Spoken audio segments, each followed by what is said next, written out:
Sorry. Okay.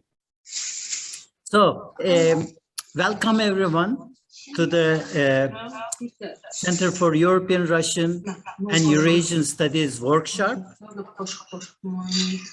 Hemmeler Özbekistan'dan ve dünyanın türlü caylarından katnaşıyatken barcha katnaşuvchilarga hoş kelipsiz deyman. Hazır men Professor Zulkhumor Mirzaevni tanıştıraman İngiliz tilida.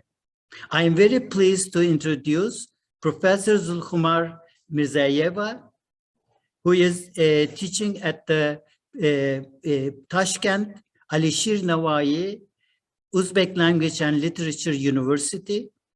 She earned her PhD in Comparative Literature and Translation Theory in 2017 from the Language and Literature Institute of the Uzbek Academy of Sciences. Mirzaeva's research interests include the Uzbek language, literature, and culture on the world stage, and translation and reception of Uzbek works in foreign countries. She has translated selected research works of American, German, French, and Turkish scholars into Uzbek.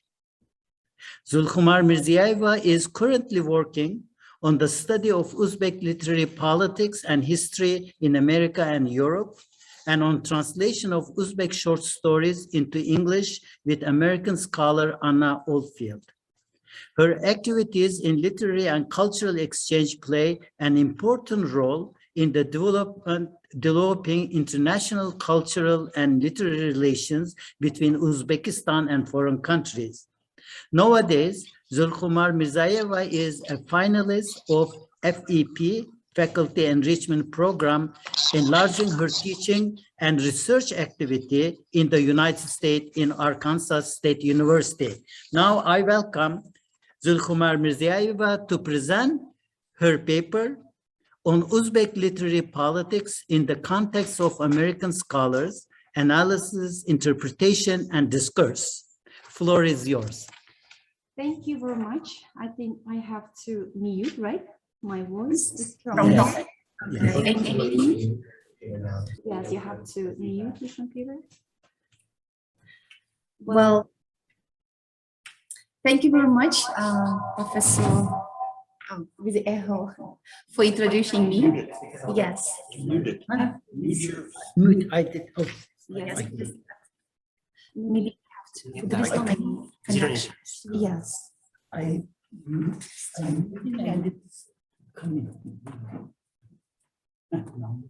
want to mute your sound too.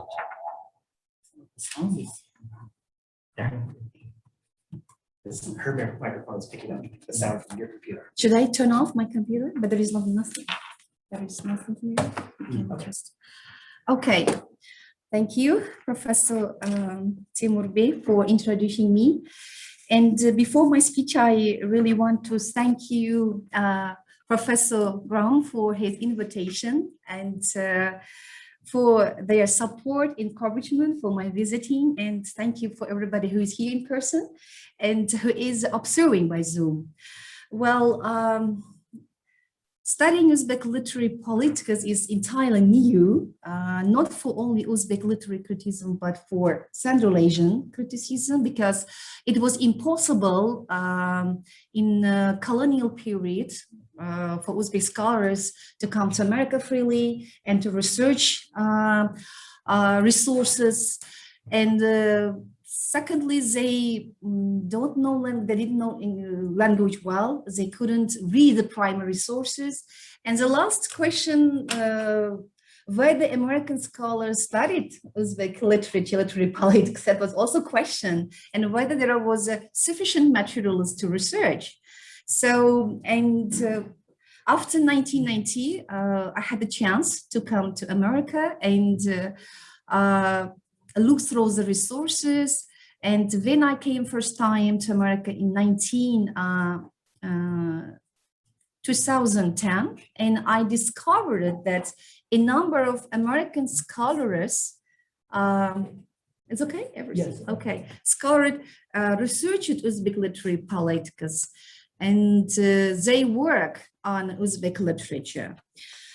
For example, Edward Olbers is very famous in Uzbekistan, not in Uzbekistan, in Central Asia, worldwide, I think, and Eden Nabi and Christopher Mufisan. And the young generation, Christopher Ford is here sitting, who studied Uzbek literature, literary politics currently.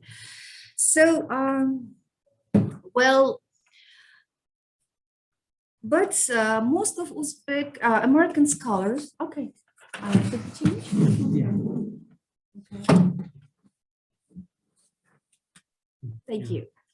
So, and most American scholars studied 20th century Uzbek literature, not classic, which quite differ from traditional classical literature. Classical literature usually started from 15th century till 20th century. The main topic was like divine love, about the God, about the death, and philosophical consideration about the death and life. So in the literature, usually based on Quran ideas. But 20th century literature is quite different after 1910s when Soviet Empire started strengthening their like power. And because of socio-political changes and because of national movement against colonialism, new literature appeared. New kind of, which is different in terms of topic, genre, scope. And well, everybody knows that what is colonialism. So Soviet Empire's first ambition was to deprive the people of faith, like religion, cultural values, traditions, and national patriots who completely understand the bad, sequences, terrible sequences of this. Losses, they started fighting against these losses. They started fighting against colonialism. And so this 20th century literature was like just based on format based on this conflict between national identity and the and it was in the center of a social Soviet discourse. And it is involved not only foreign but American scholars to research. Well, studying Uzbek literature in the United States starts from 1950. And not all American scholars, but I have to mention that not all American scholars who wrote research, who did research on Uzbek literature, on Twentieth literature, they didn't regularly continue their works because some of them stopped after the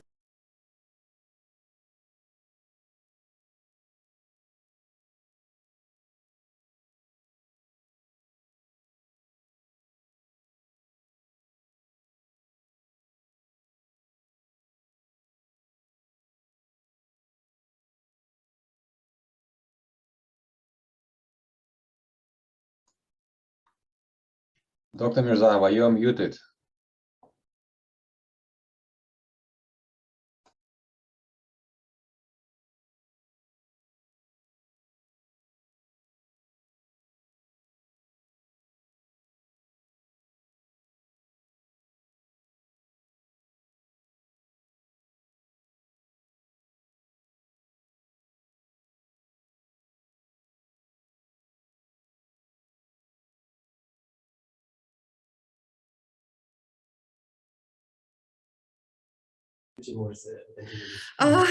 I'm sorry, but sometimes this echo is coming. So can I keep just speaking? This, should I mute?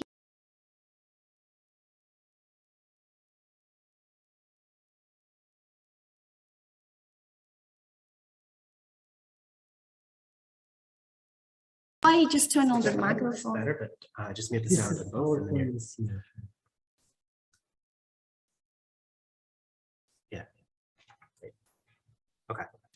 You sure? Excellent. So nobody's heard what I told so far? No, it was only for a good 3 minutes or so, Okay, good. but it's still echoing. Okay, how about now? Okay, can you hear me? Oh, Okay. No, still no. Okay. What is wrong? I don't know. This echo, yes. But can they hear me when I, Well, they can hear you now, but it echoes. is okay, okay, echo?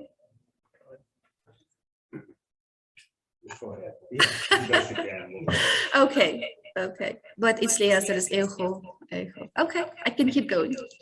Why don't you try? to Well, turn- I'm so sorry for technical problems, dear listeners. Well, so, Edward Wolvers, Timur Hocaoğlu, Adib Khalid, and Christopher Ford. I don't know whether he continue his work in this field. I don't know in the future, studying useful literature. We will see in the future. So four American scholars just kept working in this field, and other scholars just stopped their activity after defending their PhD. For example, Roberta Maria, Leon Schoen, they just worked on Uzbek literary politics and stopping. They changed their field, just used studying Uzbek literature while keeping their like scientific career, scientific position. Well, so as I told you, studying Uzbek literature in the United States started from 1950. In 1950 and 1970 were a period of new beginning and developing ideological pressure. Literature and literary criticism became one of the weapons to publicize benefits of Soviet ideology. All scientific scholars except Marxism and Leninism just labeled as a bourgeois reaction, because it was impossible to to follow, you know, the other methods. All this social realism just should be the main, like, dominant method, even in literature, literary criticism. Well, so I think, I don't know, Timur Hocaoğlu will support or not this idea, but I think so. Studying Uzbek literature in America also based on this ideological struggle, ideological battlefield. Because when I look through the archives in Uzbekistan, I discovered that there was a special organization which focused on fighting political opposition under the Union of Soviet rights in Uzbekistan. And all intellectuals, not only scholars, I mean, writers, translators, even actors, were involved in this process, in organization. The main mission of this organization was so to fight against foreign scholars thought on Uzbek literary politics and destroy their anti-Soviet movement. At the same time, Americans also tried to find writers and works of literature which opposed the Soviet regime. They were able to conduct research which Uzbek scholars couldn't touch under the empire, because such kind of metaphorical, like how we can say, images, they couldn't analyze openly. It was impossible, as I told in the beginning of my speech. So, and we could say, when I saw the primary sources, that all those research were finally supported by American institutions, research centers such as Indiana, Columbia, Washington. So we can say that from 1950 to 1970, literature was studied from point of political ideological view. Both Uzbek and American scholars aimed at strengthening their political position, though they treated a certain literary historical reality. They both tried to protect the interest of their two opposing regimes. In most cases, they represented themselves not as a scholar, but as a politician. For example, but interesting thing that both of sides didn't know language. American scholars didn't know Uzbek language well. I have, for example, Edward Wallace, maybe he could read primary sources, but I'm not sure that the other American scholars didn't know language at all, Uzbek language, and they couldn't access the primary sources. And Uzbek scholars as well didn't know English either, because when I met with the Uzbek scholar, he said that he hadn't accessed any primary original resources. They usually worked on translation versions. And that's question whether translations was sufficient, or I don't know, it maybe wasn't ideology impacted on the translation. So it's a resource question that we have to compare. So that's why I think this circumstance too might not give the sides, American Uzbek scholars, an opportunity to understand each other, and was a big reason to all American scholars like ideological enemies, because Uzbek scholars called American scholars like ideological enemies. So it could be like, so it was difficult when it was difficult to access the primary source. It also could be reasons, okay? So they couldn't understand each other well. So, but when I had a chance to compare those translations with two more original resources, I was sure that American scholars in a way took part in this ideological struggle, because Edward Olvers's book Uzbek Literary Politics, which is very famous not in Central Asia but abroad, and there is a special chapter like writing, reading, and publishing. In the chapter, Edward always usually gives statistics like information. He analyzed how many newspapers published in Russian, how many newspapers published in Uzbek, and how many words in literary works, just use Russian language. So I think it's also about Russification. So, well, how we can pass the presentation. That's why I could easily say that studying Uzbek literature from 1950 to 1970 in a way based on ideological struggle. But at the same time, I should really want to mention that American scholars research and could very important. Yes, thank you. Yes, okay, right? Yes, thank you. So here it says Cold War, because of Cold War. Well, and but we could tell that even in this period, 1950 and 1970, Edward always just did very valuable research, and he good very observer, because I could give example. Edward Olvers in his paper published in 1964, Old Mood Returns to Central Asian Literature in Literature East and West, analyzed Rauf Parfas's poem, Today I Had a Dream in My Dream, which the poet metaphorically represented national revival through the motif dream. And of course, in this period, in the 1916s, literature was full of false ideology, and this poem was very specific for the period. And Olvers was very good observer. He was right saying the ideas of the national movement in the work of the Reformists have been continuing in Rauf Parfas's poems. He tried to objectively analyze each motive of the poem, which Rauf hid in the context. So that was very valuable ideas in 1916s, which Uzbek scholars couldn't touch. Even they knew they couldn't open these ideas. But Rauf Parfa could very just, how we can say, very objectively and brave, yes, and he had a chance, to be brave, because he usually said this was out of the country, but he was very good observer. He understood that Rauf Parfa usually metaphorical is about the independence, because what is dream? we usually dream about that we could not reach. People, usually person, just dream when we cannot reach this. Dream is future. Dream is reality, usually comes through the dream, through the imagination. The dream is future.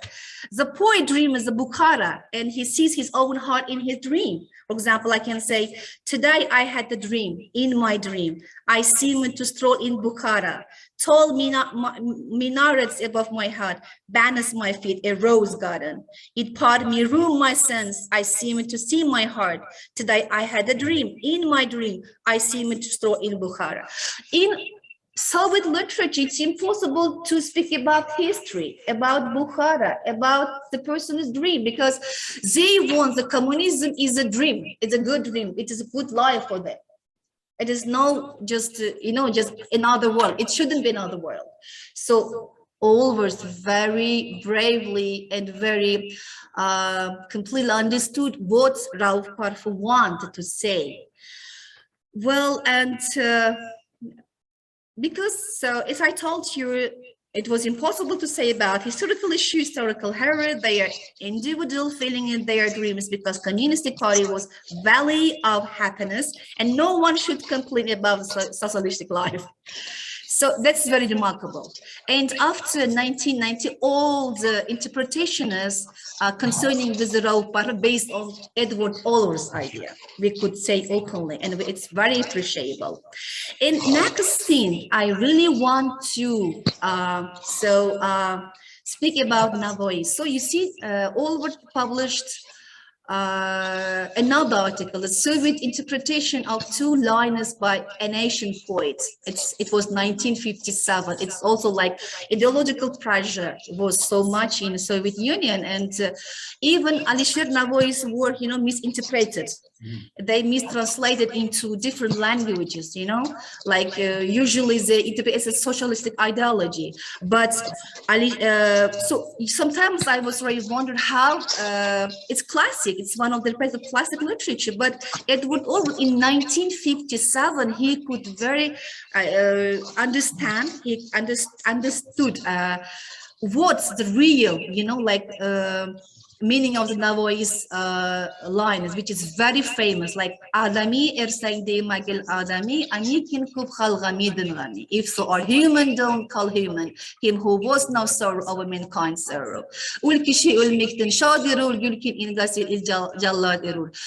He who is joyful about the death of a person is a grave digger, a washer of dead bodies, and executioner.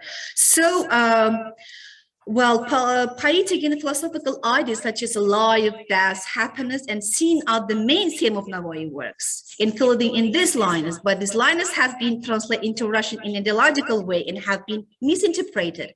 For 1950, this was an original idea that was important for a particular period. After 1990, the study of Navoi's focus in Uzbek literature was based on the ascent that Edward Allward noticed 70 years ago.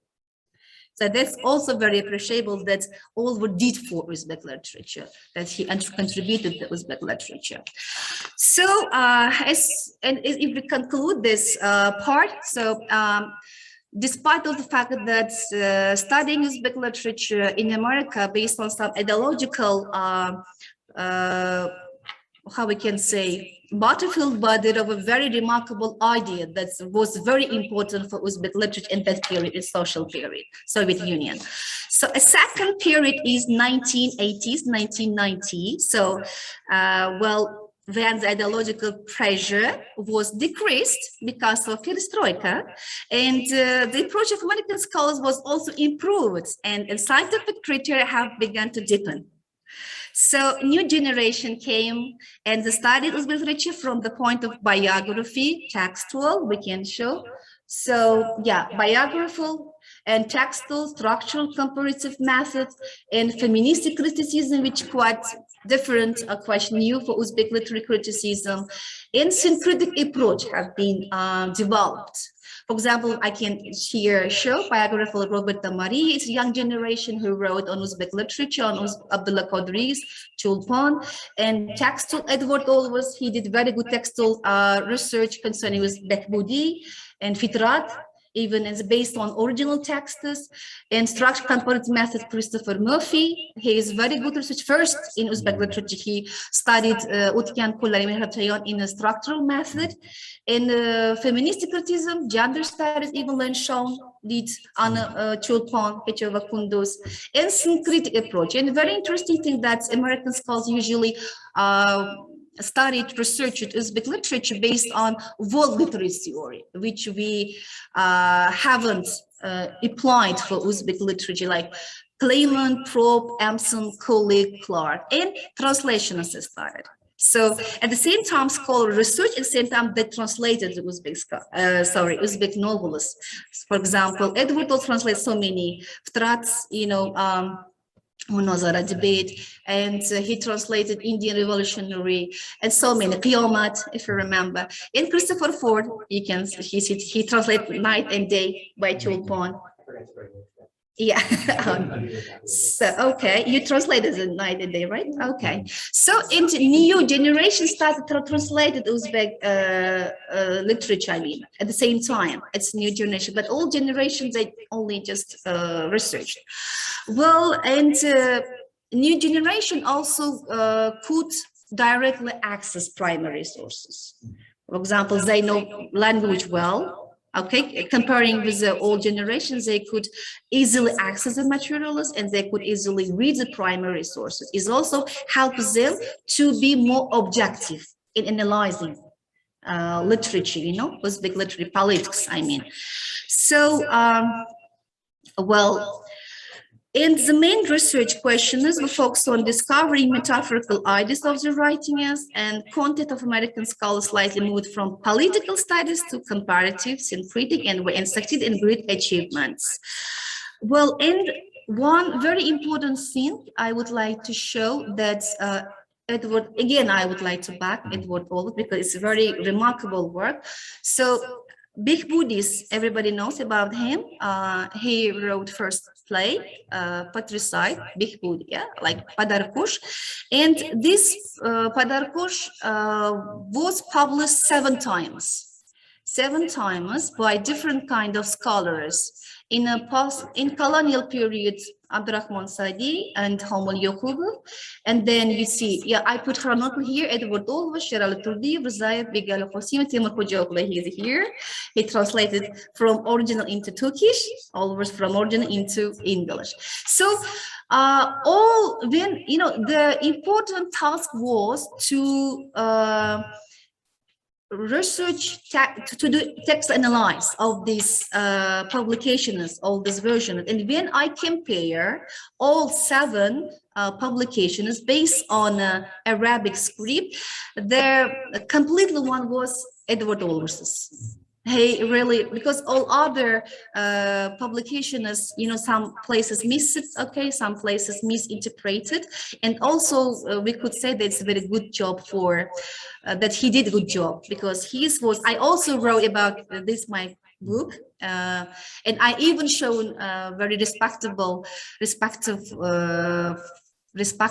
scholars. Bigal Khosim, we talked about that. He was one of the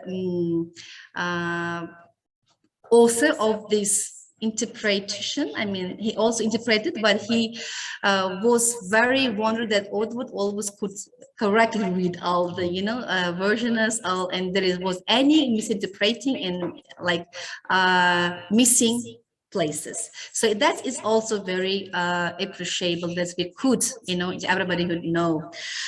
Well, sorry? There's a typo in this version. It mixes up on the characters. Sorry? There's a typo in Edward Oller's translation. Yes, translation. Yes, translation, and that's but based on the original one, and it's published in 1930. Well, and so I could say there is some, but well, and I also would like to tell very specific conclusions of American scholars, which is quite different, and some shortcomings, of course. Well, after 1991, as I told you, so ideological struggle which was resolved in the colonial period stopped, and new opportunities given Uzbek and American scholars, calls to conduct interpretation and analyze Uzbek literature on completely new basis. Well, but when I research American scholars' work done on Uzbek literature, we could, observe very different and interesting and unexpected conclusions, which some Uzbek scholars missed or didn't pay attention. For example, I could give one example. There is a, maybe everybody knows about that. There is a, one very important episode in the novel Night and Day by Jadid Reformist Abdulhamid Suleymanovlu Cholpon. The main character, Muryakub, has a single boy and he wants to give him to Russian woman who was prostitute before, to educate it, taking away from her own mother.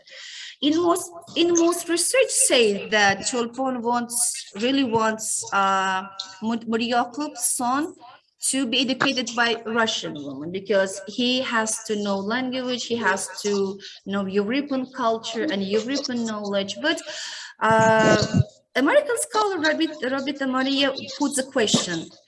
Do you think that Cholpon truly was sure that Muryakub, a single son, giving his single son to prostitute, and how many mothers could be agreed that taking away from single son to give prostitute to educate?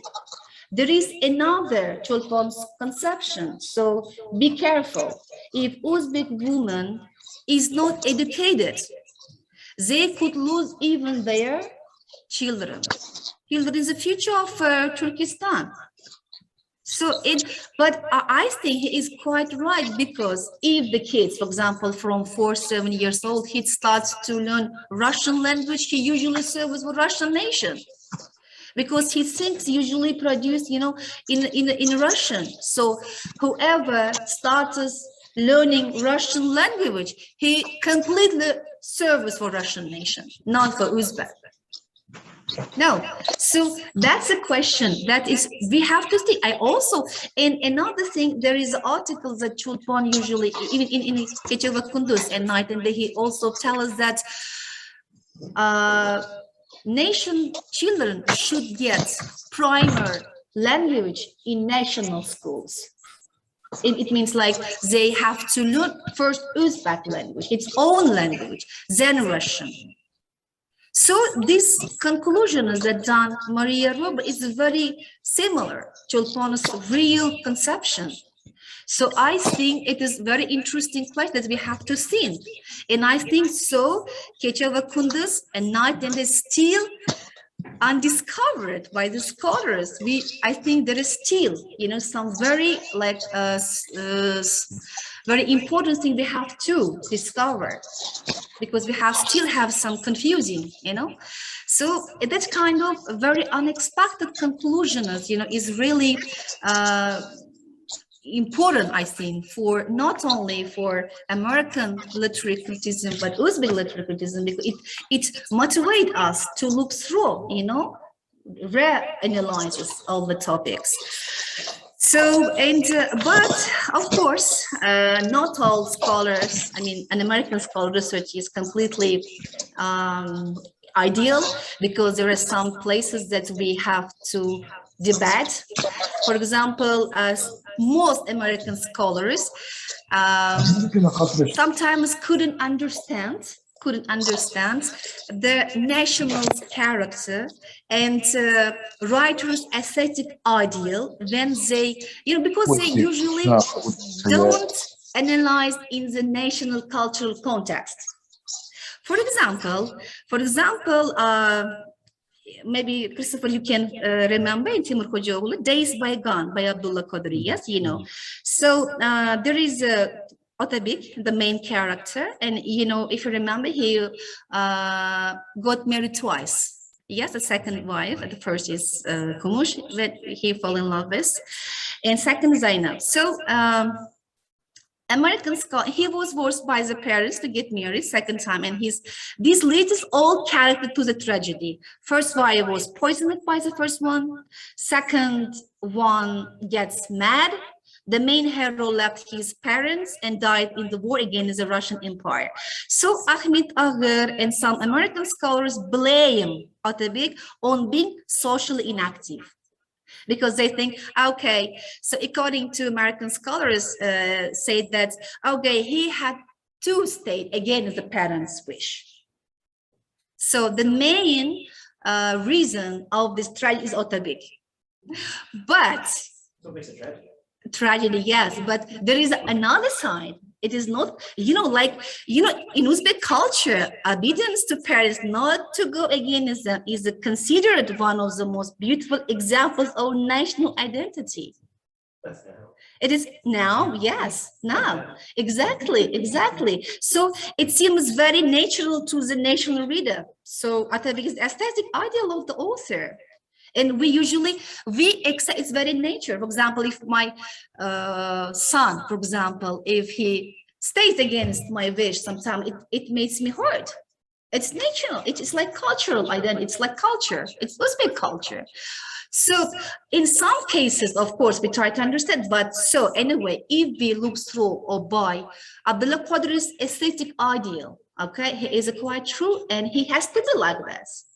If he Atabek were against the parents' wish, I think the author would spoil it, like logical, like logical conception of the character. Atabek shouldn't be like ideal for the author. So sometimes, such kind of like issues, so misinterpreting, okay, by the American scholars, but it is of course their own thought, because of European thought, because of European like interpretation, because of influence of European like cultural issues. So I also understand, but sometimes when I just look through, it is sometimes difficult to accept as a like nation sometimes. So, and I of course give some own my opinion. Well, so in the conclusion, what I could say, American scholars did very big contribution to Uzbek literature, but they are very different methodical approaches, which are unfamiliar to Uzbek literary criticism, and research and translation is done by American scholars played a very important role to promote Uzbek literature and Uzbek literary politics through the worldwide. So I am very grateful to American scholars who did research in the past, who is doing right now, because they are really the main people who promote Uzbek literature. It doesn't matter whether they are right or, it's their job, because every scholar had their own right to say, because literature is something, I think it should be interpreted differently. If it interpreted only one way, it is not good work. So, but sometimes we be very careful to be against like authors' aesthetic ideals, authors' conceptions. So it is also important sometimes. And so thank you very much for your attention. If any questions, I'm ready to answer. Thank you.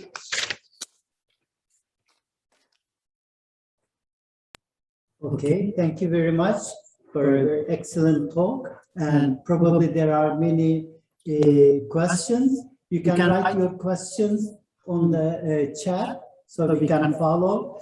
And also otherwise you may raise your hand. And first let me ask from the for the ones in our physical room, not physical room, if there are any questions. Norm or Christopher have any questions? Yeah. Okay, so you can go ahead, Chris. Yeah, Maybe the best thing to do, Timur, could you turn off your microphone? All right, and Zulkhumor, turn off yours as well. And then I think that's stop the echoing. So? all right. Yes. Did it stop? Yes. No, it didn't. I hope that's you. Oh, well, maybe they can't hear it as well. because I'm on the other side of the room. All right. So yeah, this was great and it was very interesting to hear. There are a few comments I had and a few questions. There's one broad question I had, which is something that a student of mine is working on, and I think you could address it.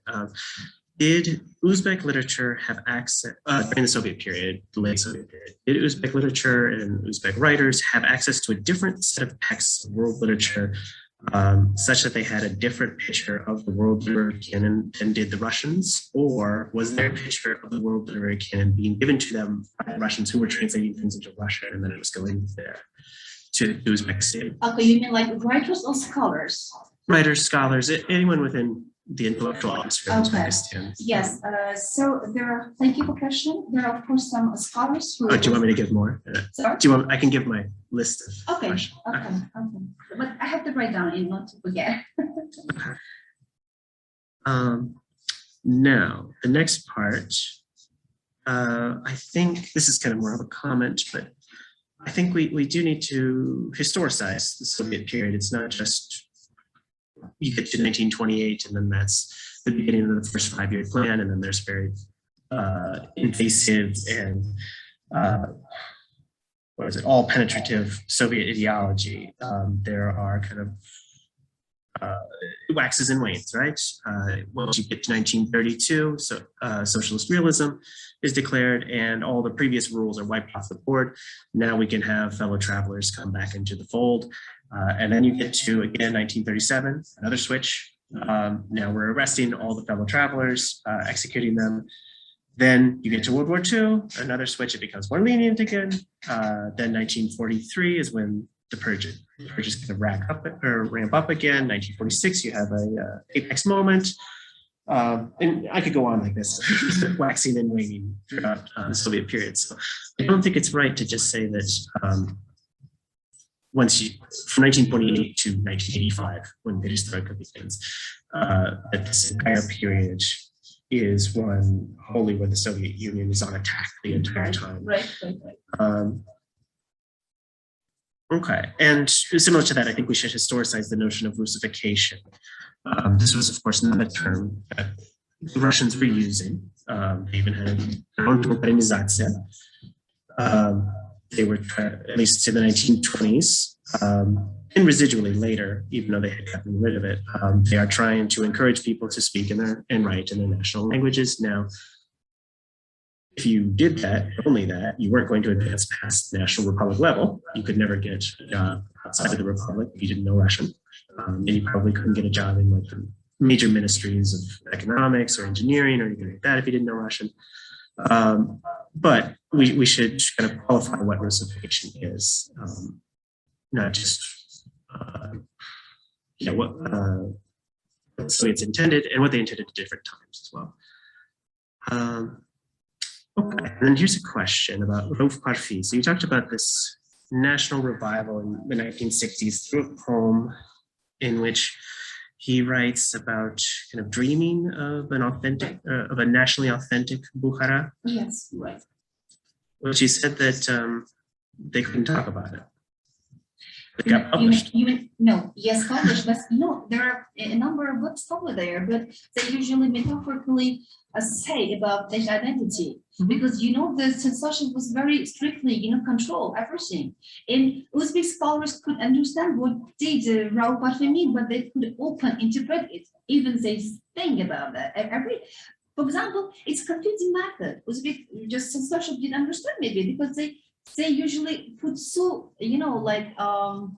beautifully hides their own ideas in the poem. You should read the whole poetry, I think, to understand what he means. Because there is some motives, yes, like greens, Can you wait to answer, because they probably can't hear you? And it's in our poems in public. I know. I'm just saying you don't have microphones. I can hear you. Oh. So let me finish, and then. As soon as I continue. Yeah. Okay. Yeah. So at least in my opinion, I think you've stated that too unequivocally, that one could write about this, and in fact, Soviet Central Asian authors often did. Dream is a common trope in which authors would talk about how they bring their authentic national identity into their Soviet identity in their everyday life. So like dream is a way that they can kind of connect with that past and actualize it in the Soviet present in a way that's not necessarily rebellion. And I'm thinking of a 1982 Bakhidan Kalapyanov poem. This is a Kazakh writer who writes in Russian. And he writes, «В далеком доме плачет мать моя, и вижу слезы сквозь пространство, необъяснимый в сердце моем страх, не просыхают слезы на щеках. Мама, мама, что за стук и тень в окне, это ветер в тишине. А время мчится вспять, склонились надо мной отец и мать. И в детстве том, покуда не подрос, был у меня всегда один вопрос. Мама, папа, кто стучит, чья тень в окне? Это ветер в тишине. Как на себя взглянуть со стороны, черты отца во мне отражены.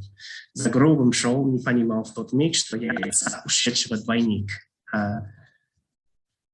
And then we get to this last. Умираю и рождаюсь в этом сне, но в пуповину перекусили мне. So like through dream and like process of going to sleep at night and then waking up in the morning, he is becoming more authentic. He's reconnecting with his ancestors. This is quite common. He has a number of poems like this as well. And then you see this same trope in where it turns into an anti-Semitic. Exactly. But in 1982, Too, it's not. No, in Turkish umurlar, it's also about the like Soviet, yeah, it's about Soviet Union, about the even it's published in 1990. You know, it's about the Soviet Union. It's like Turkish umurlar. It's a mute. you want to use it? Yes, I muted it because Özgür Koşimi spoke about the past, about the it is their life which was in the past in Soviet colonialism was like false. If you read, you read the Koshima, just as days in passing the dream. And what I want to remind Remind you you is that yeah, Hiroshima wrote that in 1992. So it already fell But apart. he wrote about the past, about colonial period. And now we remember? totally hate it. but in 1982, I totally hated it. And No, I don't think. Yes, I don't think so. That. So, there's one final thing. so you comments? Maybe he finished. I have one more. Yes, please. So with Otabek, I think that this is actually what makes great art. It's taking two values that are important to the culture. It's one of the loyalty to one's parents versus the need to transform in order to be ready for a modern society. And so that's what Kodri is doing here to make great art. He's making the tragedy of this conflict.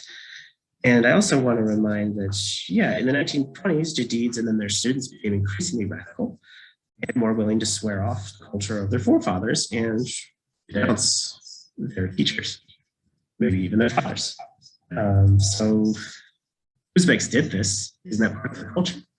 They did this in the 1920s. And now, once this has all been revealed in the 1980s and 1990s, intellectuals within Uzbek culture say, no, this is alien to us, but it hasn't always been.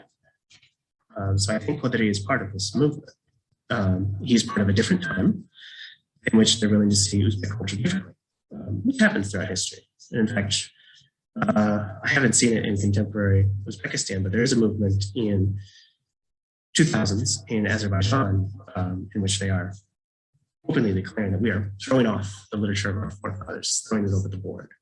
So there are opponents of them who say that this is alien to Azeri culture, and they certainly don't think so. They certainly think they're true representatives of Azeri culture. So I think there are a lot of different views on what Uzbek culture can actually be.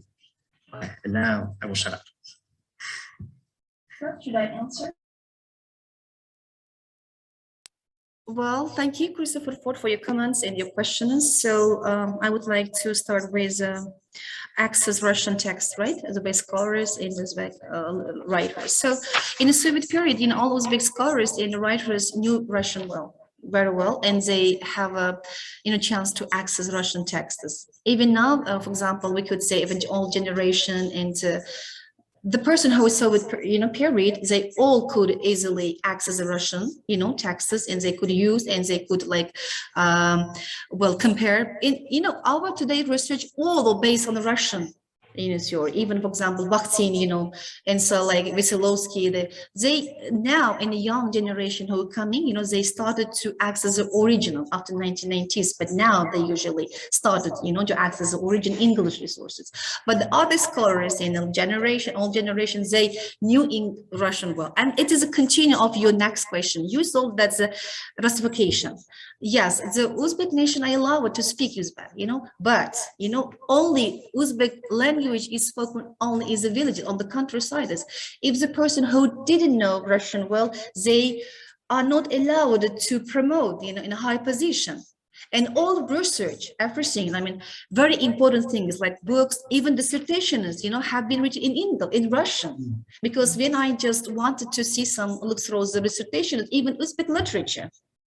For example, my supervisor's dissertation also written in Russian, because they had to write in Russian, because in Uzbek they, couldn't accept. And you see, one more I can remember, if you remember Oybek Zulkhumor, and when his first version submitted to discuss in the Soviet Union, there was no Uzbek writers who could give comments. They were all Russians.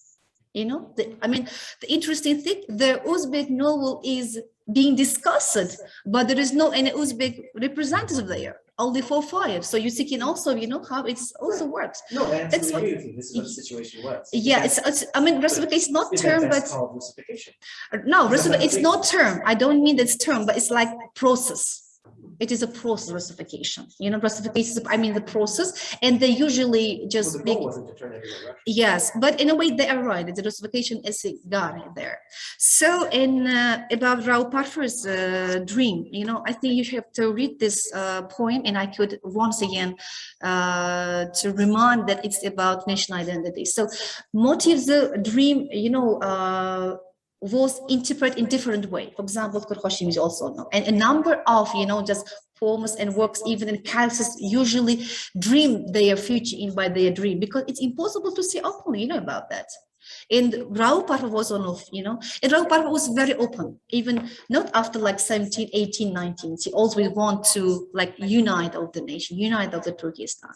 So the important thing, that these ideas could be interpreted, so in 1604, and Uzbek scholars couldn't.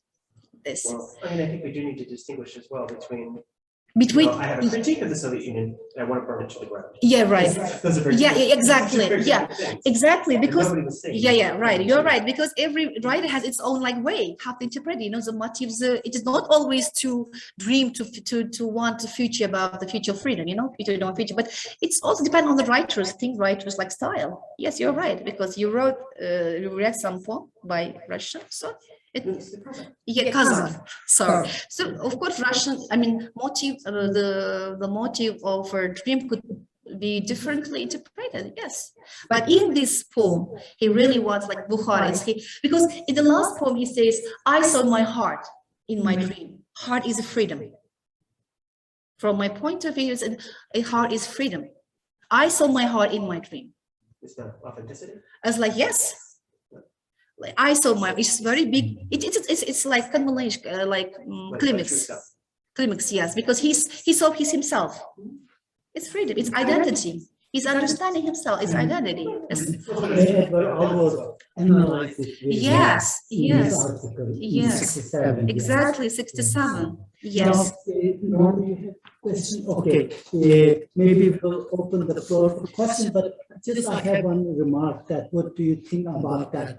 You talk about the Russian characters in both Abdullah Qadir's Atabey, they are gone, and also Chopin's characters like Atabey and Matyaku, when there is a Russian woman. Isn't that is one of the requirements that in the Soviet literature they have to bring a positive Russian character? Exactly. So I think they have to feel that thing in Exactly. order to pass the censorship Right. that they brought, and they put those in very positive ways. Exactly, Positive exactly. ways. Do you think you agree Yes, with that? exactly. But Mariam is not, Chulpan doesn't put positively. He doesn't Yeah. go in this way, you know, he just In puts order it to readers, separate yes, them. a Yeah. different way. Great.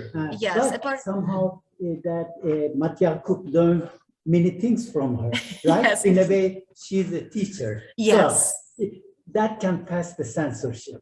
If it is too, what you call negative, then I wouldn't think it could have been published in 1936. Yes. So there should be some positive things to bring in that Right. even a prostitute is a positive thing, something like that. But behind, of course, Chopin might have thought something else. But this was something he was fulfilling the requirement that it was required from the writers, non-Russian writers, that they should bring a Russian character in the novel Right, right. to show the friendship I think of the it's actually people. it's too early for that. Huh? It's too early for that. So he actually wrote, he finished writing this in 1934. Yeah, That's yeah. before the friendship of the people. But still, there were at that time requirements. None as of yet, that would come in the late 30s. Because it published in It's kind of very 36. Right. but Yeah, it's so lax it was- time and yeah. kind of a liminal. Yeah, So the that's good requirements to, aren't yes. quite in place yet. But I agree, but in a way, I don't know, Mariam comes is because of requirement of Soviet Russia, but it was Chulpan's aim maybe in a way, but in still the question, but I'm still thinking that it's not, he doesn't support the prostitute, I mean, Mariam, to give his son in a way. Right. It's ironic. Now, Yes. we can take questions from the audience who are participating in from different countries. If you can raise your hand or you open your mics and you can ask question. Eğer savaller olsa mikrofonlarını açın ve kolunuzu gösterip mikrofonunu açıp saval verişiniz mümkün. Merhamet. Savaller var mı? Uzbek dili de, Rus dili de, Türk Özbek dili dili de. de, Rus dili de, Türk dili de, İngiliz dili de, Fransız dili de, hem burada. Merhamet. Tercümanlar ki yok bu yerde. Maksude Berdin Muratova, merhamet. Assalomu alaykum. Assalomu alaykum. Savolim shundan iborat ediki, men sizlarni avvalo ko'rganimdan juda xursandman.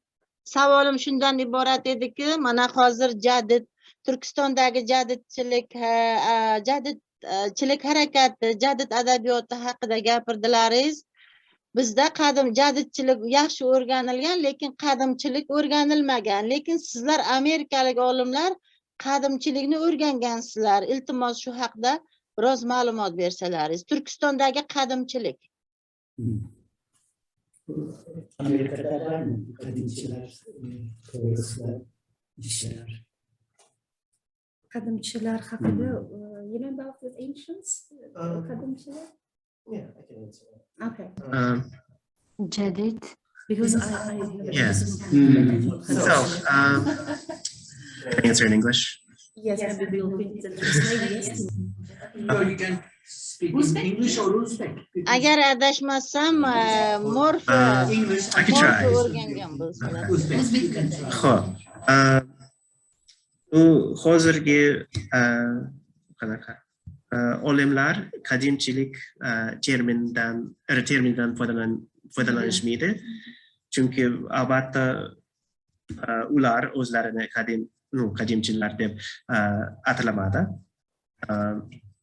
Ammo bu qadimchilar orasida ko'p guruhlar bor. Ular uniform emas edi. Birlashgan emas edi. Va hattoki o'ziga xos islohotchilar bor edi jadidlardan farqli o'laroq. Ну, то есть, я хотел сказать, что отличающиеся от джадидов на русском. Можно. Так, и ученые, которые занимаются этими вопросами, это в основном школа Девин Девиса, который в Индиане, и он ненавидит джадидов. Более не менее. Он думает, что джадиди — это они практически ничего не говорят нам о современной Центральной Азии. Надо на самом деле продолжать изучать рукописную культуру, которая долго после Советского Союза, после революции еще существовала. Так что есть Девин Дивис, Пауло Сатори, он тоже изучает такие вопросы. Он в Вене сейчас. Еще Jeff Eden, это правильно? Jeff Eden, и еще студенты Девиса.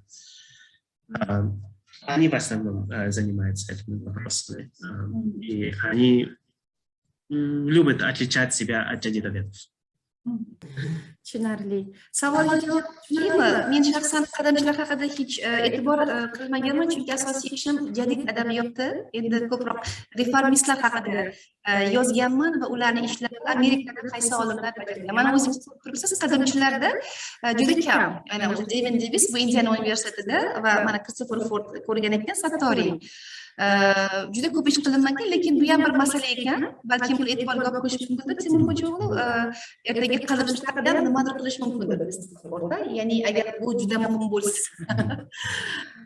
Bu yerga belki qo'shimcha qilib shuni aytish mumkin. Elbette bu kadimçiler degende, fakat bilesiz kadimçiler degen atama bu cedidçiliğe karşı hareket başlanganda kadimçilerde malum oldu. Ya ki cedidçilerden aldığın kadimçiler yok edi. Yani türlü fikirdeki kişiler vardı ama bu kadimçiler ve cedidçiler degen atamalar, fakat cedidçilerinin kelişi ve kadimçilerinin aynıksa Bukhara emirinin yakınlık körsetip cedidçilerge karşı iş alıp barışta ular demek aldınga çıktı. Fakat cedidçiler degenimizde hem bilesiz bu Mahmud Hoca Behbudi, Münavvar Karı, köp sanda yani İslam dinini yaxşı örgengen, hatta molla, müftü bolgan. Karan bu Behbudi müftü ede, yani İslami bilim medreselerde tüketken, yani cedidçilerini fakat bu İslam dininden uzaklaşkan, ya ki İslam dinini bilmeydiganlar da hep oylaş hata boladı. Çünkü cedidçiler hem İslam dinini biledi, fakat ular cemiyetini yengileş. Yani cemiyette islahatlar kılış fikri bilen keldi. Kadimçiler bunga karşı hareket kıldılar ve cedidçiler ne? Bunlar İslam dinine karşı hareket kılı yaptı. Bunlar ularını yamanlaş siyasete alıp vardılar.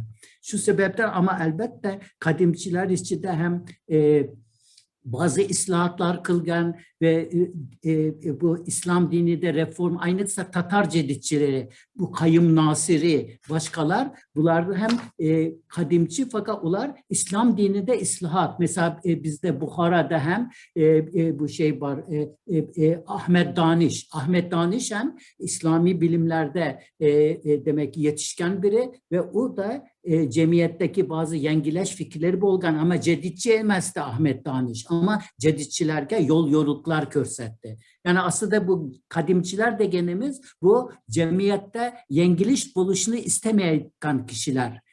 Yani bu cedidçilerini yaman, Avrupalık ya ki çetellik de muamele kılganlar da kadimçiler değildi. Ama bunlar içinde bazı icabi kadimçiler ki bunlar dinde islahat kılışını oylaganlar, ular tabii ularına acratış gerek. Ama aykanınız değil, kadimçiler üstüde hem aynıksa Türkiye'de bir neçe alim hazır kadimçiler üstüde işleyeptiler.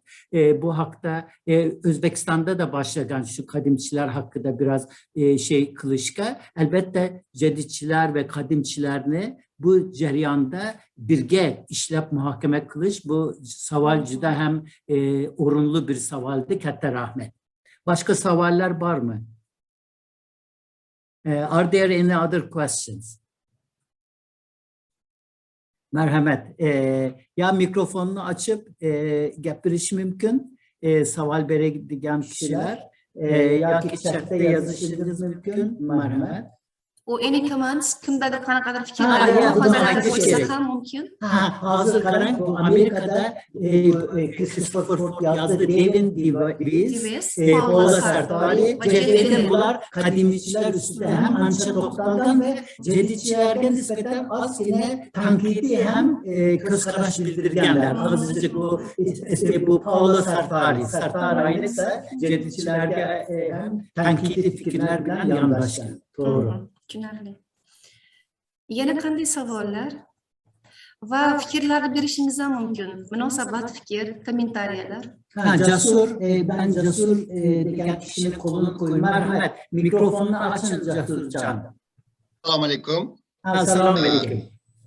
I can ask the question in English if it's clear for Please, everyone. yes. Okay.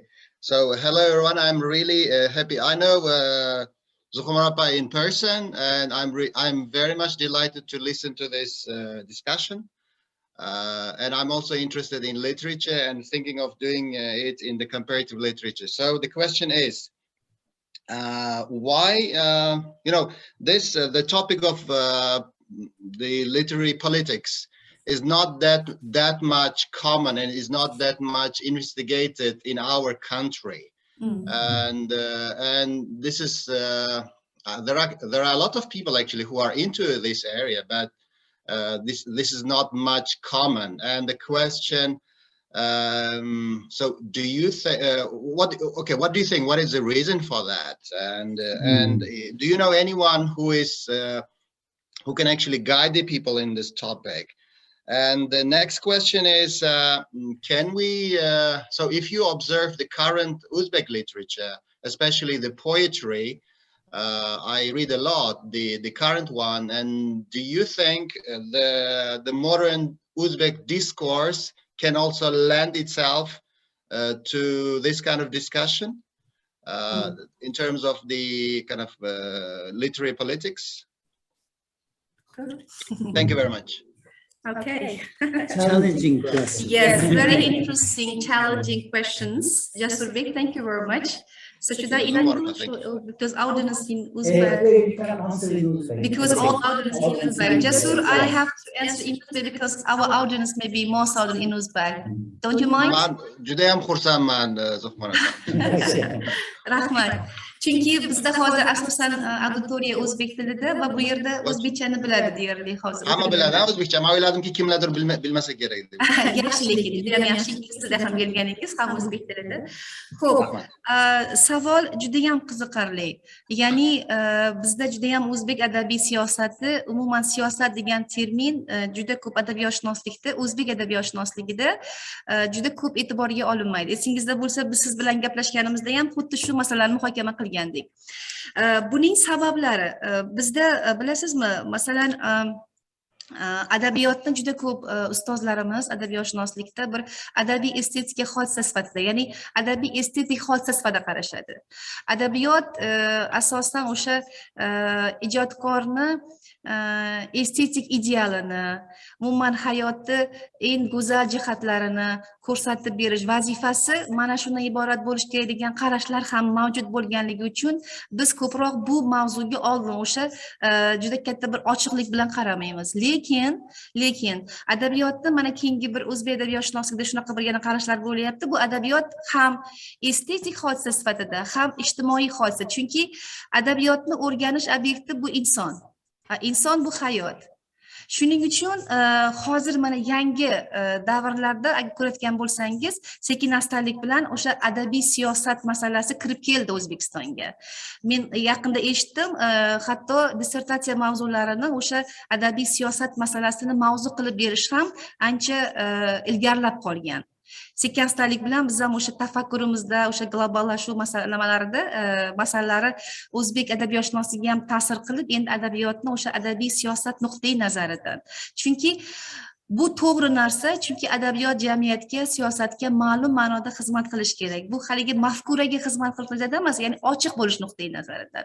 Va umid qilamanki, bizda ham mana shu kelajakda yana mana shu 3 tur ichida adabiy siyosat masalasi baribir ham bir muhim masala sifatida qaraladi va yangi tadqiqotlar yaratiladi.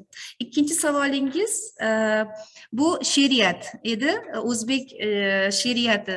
Bugungi kunda biz lekin bir narsani bilishimiz kerak, Jasurbek, baribir ham she'riyat bizda bilasiz, she'riyat klassik adabiyotda juda muhim bo'lgan. Very important in classical literature. 20-asrdanki asosan nasrga urg'u berilgan, bilasiz, ya, prose was dominant. Lekin bugungi zamonaviy adabiyotda ham meni nazarimda baribir nasr ko'proq ustunlik qiladi. Ayniqsa hozir bugungi kunda hikoya janri juda ham ko'proq, chunki men o'ylayman ba'zida o'sha romandan ko'ra hikoyani o'qish tezroq bo'lgani uchun ko'proq odamlar hikoya o'qiyapti. Meni o'zim shaxsiy fikrim bu. Lekin she'riyat ham juda ham yaxshi nima deydi, bizda bor. Masalan, modernizm yo'nalishida, an'anaviy yo'nalishda yoshlarimiz juda ham ko'p. Mana o'sha Bekzod Fazliddin deb aytamizmi? Yaxshi shoirlarimiz ko'p. Go'zalbegim, Oydinisa o'qigan bilsangiz, juda ham chiroyli she'r bor. Endi agar lekin men kuzatgan she'riyatda ko'proq bilasizmi, adabiy siyosat nuqtai nazaridan tahlil qilishga chaqiradigan hali bir she'riy bir nima deydi, to'plamlarni hali men ayta olmayman. Buni adabiy siyosat jihatdan o'rganish kerak, shunaqa material yetadi degan bir menda qarash yo'q. Chunki asosiy she'riyat bizda o'sha haligi insoniy his-tuyg'ulari, ko'proq o'zini haligi ong osti tuyg'ulari bilan bog'liq bo'lgan masalalar birlamchi mavzu bo'lgani uchun bu yerda aynan o'sha siyosat, adabiy siyosat nazaridan o'rganilishiga menimcha material bo'la olmasa kerak degan o'zimning shaxsiy fikrim bor. Balki meni ko'rish kerakdir. Bu meni o'zimda subyektiv fikrim. Savol uchun rahmat, Jasurbek. Rahmat. Shunga shunday bir qo'shimcha qilish mumkin. Bu bilasiz, Mahmud Xo'ja Behbudiy 1914-yil yozgan makalesinde tiyatr nima degan juda zo'r bir makale yazgan. Behbudiy tiyatrni shunday tanishtiradi. Tiyatr deydi, jamiyatning oynasidir deydi. Ko'zgu, ya'ni oyna deydi. Jamiyatda bo'lgan narsalarni insanlarga ko'rsatishga xizmat qiladi deydi. Belki Behbudiyning bu aytganini biz adabiyot için hem ayta alamız. Demek edebiyat bu bir ayna, bu bir közgü, bu uşa kaysi cemiyette yazılayatkan edebi eserde, şiirde, hikaye, romanda nime boluşudan kat'i nazar, uşa cemiyette bolgan vakalarını, ya ki halkara dünyada bolayatkan vakalarını insanlarga körsetücü bir aynadır. O ayna kanday körsetedi, o demek yazıcının, şairinin ustalığına bağlı. Bu şimdi edebiyatta siyaset degenimizde elbette bu aynıksa 60. yıllarda bu Rauf Parfiler, Erkin Vahidovlar, Makcan, başka şairler bilen bu Sovyet edebiyatta hem başlandı. Mesela keyifli yıllarda aynıksa Erkin Vahidov vefat kılmazdan yazgan, onun Sovet devrinde yazgan Aslan Örgütürkçü. Karan o şiir juda zor bir şiir. O Aslan Örgütürkçü'de Sovet cemiyetinin kişilerini kanday kul kılayatkanlarını bir sirk arkalı o yazadı. Keyin Erkin Vahidov'un Ruhlar İsyanı degen katta dastanı var. Bir Hindistan'da bolgan bu bir inkılaplı ihtilalde bu namune alıp aslında Sovet İttifakı'daki vaziyette maslaştırıp yazgan. Ben onu tahlil kılganman İngilizce bir makalemde ki kanday fıtratının Hint ihtilalçileri bilen bu Erkin Vahidov'un Ruhlar İsyanı aynı mavzunu, yani Hindistan'daki vakanı alıp aslında bu Sovet'teki şeyler, demek ki edebiyat bilen bu demek edebi siyaset degenimizde elbette aynıksa bu yazıcılarının bir şeyi var, bu erkinlik. erkin fikirleş. Bunlar hemmesi siyaset. Eğer bir yazıcı erkinlikten söz kılayotgan bolsa yoki erkin fikirleşten bunun xuddi özü bir siyaset bo'la qoladi. Juda go'zal. Rahmat. Yana bitta qo'shimcha Temurbek, bizda endi adabiy siyosat termini o'sha 20-asr adabiyoti tegilishiga sababli Jasurbek bu yerda o'sha mustamlakachilik bo'lgan masala borda bu yerda. Mustamlakachilik masalasi baribir ham siyosatga bevosita biz xohlaymizmi, xohlamaymizmi bog'liq holda bo'lgani uchun bu haligi baquvvat termin sifatida shakllanib keldida.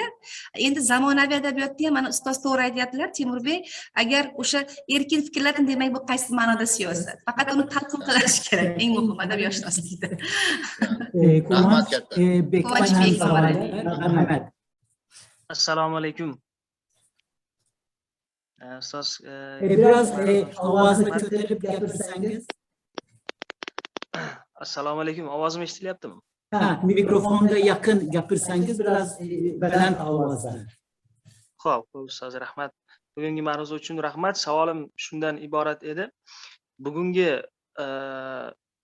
o'zbek adabiyotidagi qaysi ijodkorlar, yozuvchi, shoirlar Amerika olimlari uchun qiziq va Amerika olimlari qaysi bugungi kundagi o'zbek demak ijodkorlarga ko'proq qiziqishadi?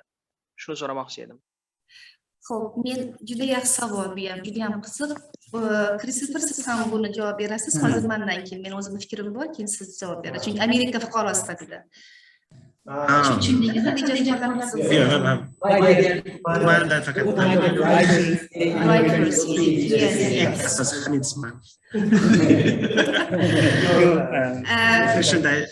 Quvonchbek, men ozgina Я могу просто... Давайте, потом я могу, да.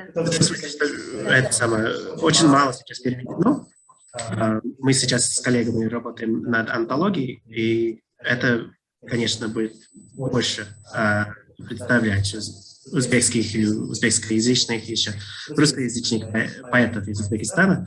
Но пока что представлен как-то в мировой литературе Узбекистана это в основном Хамид Исмайлов. Много романов уже на английском, еще и поэзия. И есть маленькие, более-менее безвестные переводы. Я сам сделал безвестный перевод. Совершенно Султана, но они пока что не соревнуются никак с Хамидом. And how about Isajan Sultan's like eternal wandering? How did readers accept it? Because it's important, because you translated this story, right? And how did they accept? What was the audience?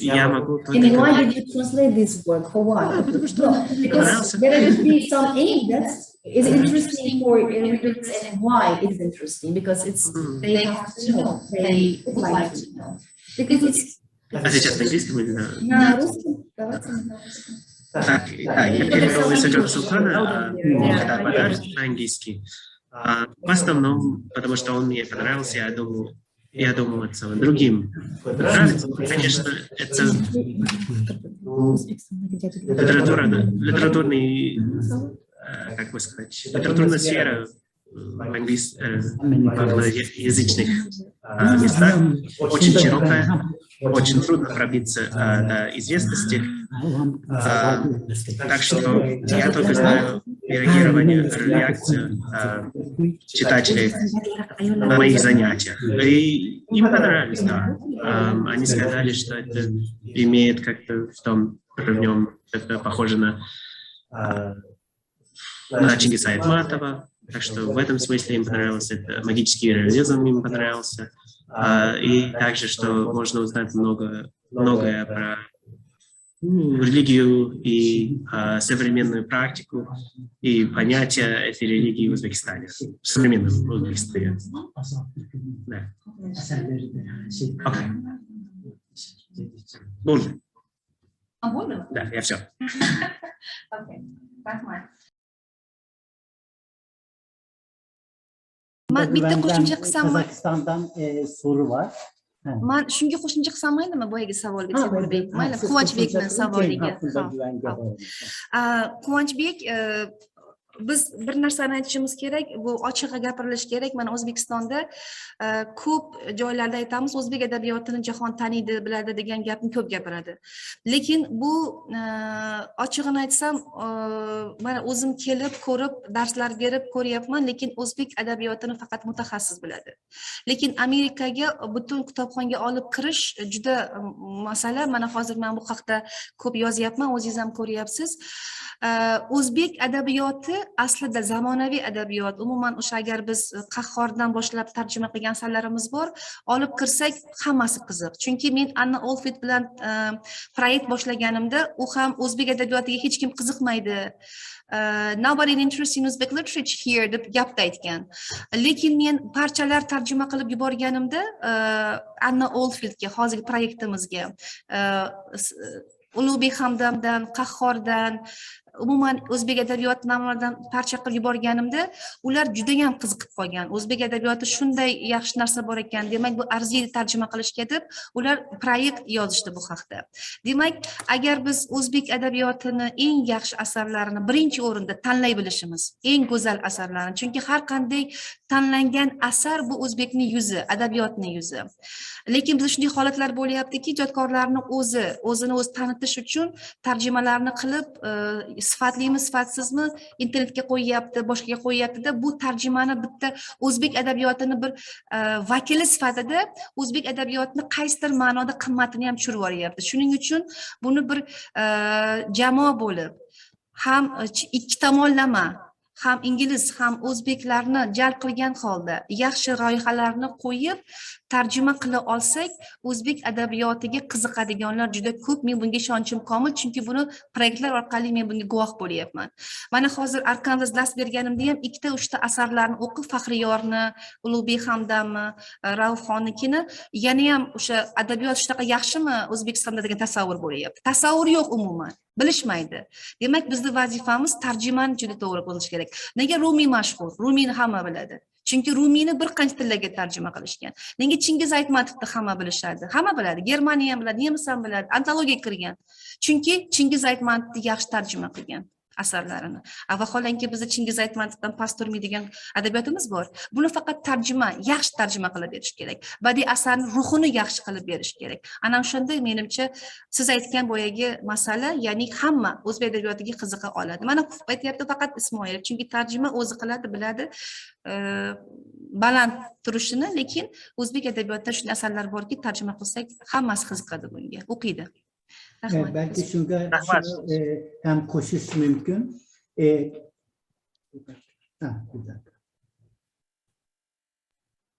Shuni ham qisqacha qo'shish mumkin. Demak, agar bir yozuvchi, deylik o'zbek yozuvchisi ham mahalliy hem milli hususiyetleri bo'lsa eserlerinde hem de jahonshumul, yani bütün insaniyetini qiziqtirayotgan hususiyetler bo'lsa ve şiiriyatta, hikoyada, romanchilikda biror bir yangilik alıp kelayotgan bo'lsa, yani dünya edebiyatı ko'lamida albatta bunday yozuvchilar, mesela Chingiz Aytmatov demek için bütün jahonga mashhur, çünkü o hem roman, yani dünya roman sanatida yangi obrazlar, yangi hususiyetler alıp geldi, ama aynı vakitte Kırgız halkının milli hususiyetlerini hem milli hususiyetler hem jahonshumul insaniyet unsurlarını hem edebi eserlerde alıp geliş gerek. Bunda elbette bunda yazıcılar bütün cihanda tanılı. Hazır bu Nur Sultan'daki Nazarbayev Üniversitesi'ndeki damlalardan Profesör Funda Güven'in yakşı bir savali var. Bu yerde ben İngilizcesini okuyayım. Thank you very much for the informative lecture. I appreciate your perspective about the importance of the culture. My question is not related to culture, but something else. I'm wondering empowerment of women in literature. What are the limits of liberation of women in the works of the writers of Jadid movement in Uzbekistan? Okay. Thank you, Funda Güven Hanım, for such interesting question. Well, of course, one of the main tasks of Jadidis was to protect, you know, like freedom of Uzbek women, and they represent their works, liberation of the women. For example, we can give some examples: Chulpon, Skecheva Kunduz, Night and Day, and there was Zebe, you know, who usually who has a very capable woman who could sing very well, but she got married to Morioka in 565, and in the finally she was sent to prison, you know. So that kind of like limitations, you know, was expressed in Jadid writers, in Chulpon and Abdullah Qadris. For example, Abdullah Qadri, there is a Kumush, you know, like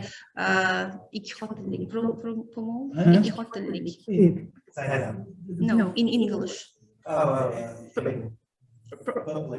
Plugmin, yes. And so Uzbek writers usually, Jadidis, in most cases, right, they are plugging, yes, plugging, and so terrible sequences of this plugging, you know. They mostly, in most their works, they usually write about the limitation of the freedom of the woman, and they always support that this woman should have education. They even supported that women also should be sent to foreign countries, to Germany, to like France, to study. They did support it, you know. So, but of course, in other sides, that Qadamchilar, which we have talked about, that they were against, you know, they limit their freedom, and there was some disagreements. So, Uzbek woman is weak. You know, they should stay at home, and inside she is also housewife, and they're responsible for having babies. But now we have a more freedom for feministic views in Uzbekistan, so that's why I'm here in America. Thank you very much. If you have more questions, I'm ready to answer. I wanted to address that one too, because you spoke about night and day, night and day. I would actually argue that yes, Jadidis do support a certain measure of women's freedom from a very paternalistic standpoint. Like you said yourself, they want to protect them. Yes. They're not willing to recognize their own freedom. And there is quite a bit of feminist critique of Chulpan for this very reason. So one of the very active women in the Uzbek Writers Union wrote a review of Night and Day, and she says that the female character there is not sufficiently strong or of women. Just a trope used to justify Chulpan's women to be stronger and more on top of the chain. He wants their captors, men, to be a little bit nicer. Bilan softening, but this is father.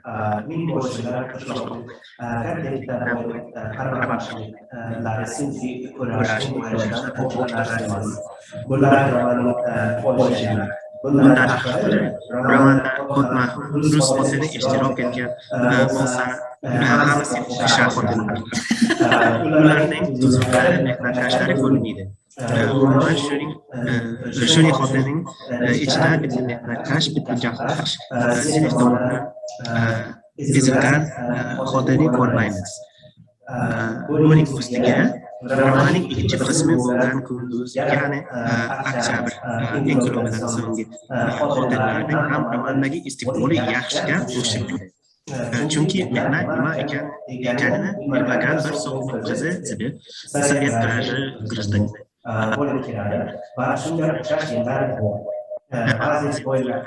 Boylar juda ziriktiradigan dirarlik bo'lgan joylari juda cho'ziladi. Faqat tilga ma'z bo'lib kiramas voqealar keladi. Whose interpretation is?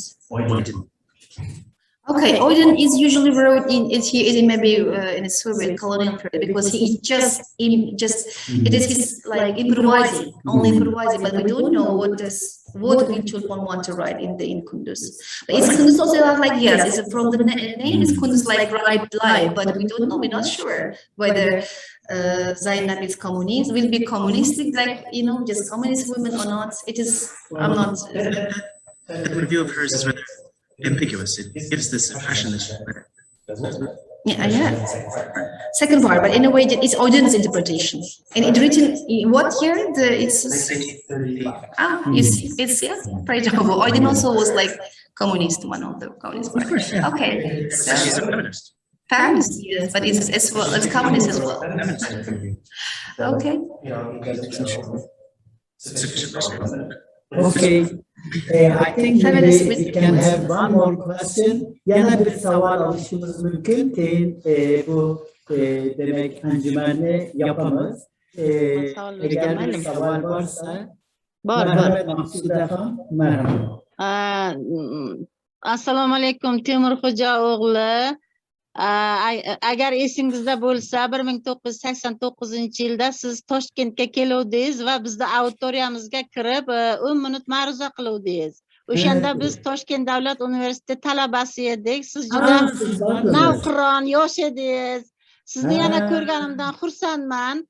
O'shanda O'zbekistonga ilk kelishingiz bo'lsa qanday taassurotlar bilan ketuvdingiz? Albatta ko'risharmiz. Katta rahmat. Sog' bo'ling. Taassurotlaringiz qanday edi? First imagination about when you visit to Bu 90-yıl. Birinchi taassurotlaringiz. 90-yıl edi. Oktyabr ayında. Oktyabr, noyabr başında. Sizin bu Özbekistan Milli Üniversitesi'de bulunduğunuz bir yerde damlalar bilen şişip. Demek sizden bu yerde talebelerden Auditoriyada talaba edi. Juda zor. Bu benim birinci vatanga kelişimidi. Elbette başka Sovet devrinde gelişim mümkün emezse Azadlık Radyosu da işlerdi. Fakat Uşak'ta 90. yılda Adil Yakup Özbekistan Yazıcılar Uyuşması başlığı davet edilmeni 90. yıl vargandan ve hatta sizin damlalar bilen işleşimde hazırcıda hem kursantmen. Karangulardan köpü hazır hayatta emezler. Fakat ulardan arttan fotosuretler var. En vatanlı birinci görüşüm bende elbette köp katta taassuratlar uyattı. Juda kursantman. Hazır juda kursant oldum. Demek siz bilen işleşken mezunda. Rahmat. Sog' bo'ling. Sağ olun. Qanday oxirgi bir xulosangiz bormi? Xulosam shundan iborat. Men workshopga yana bir marta taklif qilganingiz uchun rahmat bildiryapman. Albatta bu mavzu juda katta mavzu edi. Men eng muhimlarini aytishga harakat qildim. Christopher Fordga alohida rahmat. So thanks to everybody who participated in this conference, in this workshop, and I'm very grateful to see you on Zoom. And studying Uzbek literature is a very big topic, which I could speak, like 24 hours, but I try to speak very briefly in the important things. If you have any questions or if you want to know more, you can just ask me, you can email me, so we can continue our discussion. Thank you very much for everybody who participated in this workshop. Hammaga rahmat, qatnashgan hamma insonlarga O'zbekistondan, Turkiyadan, Amerikadan salomat bo'linglar, omon bo'linglar. Rahmat aytaman. Şu geç saatte Özbekistan'dan ve Kazakistan'dan ve başka yerlerden bağlanıp bunu dikkat bilen demek gözetkeniniz için hemmelerinize rahmet aytaman. Thank you for everyone who has participated from far away from Central Asia, from Uzbekistan and Kazakhstan and other places. Also, I thank my colleagues at the Michigan State University that even Christopher came from Ann Arbor, about 1.5 hour distance, driving to here. And I'm very glad to have him here. And I thank Matt Gardet, who is studying Turkish. And so welcome to everyone. And now we will going to close. Of course, we would like to talk more, but it is very closing to the midnight in Uzbekistan, of course, and Kazakhstan especially. And thank you very much for everyone. Katta rahmet. In Funda Guven, thank you so much for participating. I appreciate Yulay Shamuloli. He was my teacher. Yes. He was the editor of my book, he was the editor of my book, and I appreciate, and I'm very look forward to see him somewhere, you know, in Kyrgyzstan or Uzbekistan. Give my At greetings to Nazarbayev him. University. We would love to have you at Nazarbayev University in Nur Sultan. Yes, I've heard. Thank you so much. Give my greetings, okay? He was my good teacher.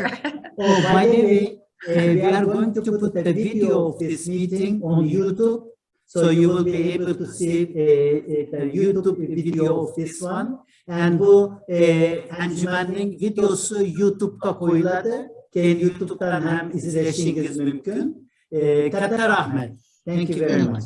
Thank you so much. Thank you.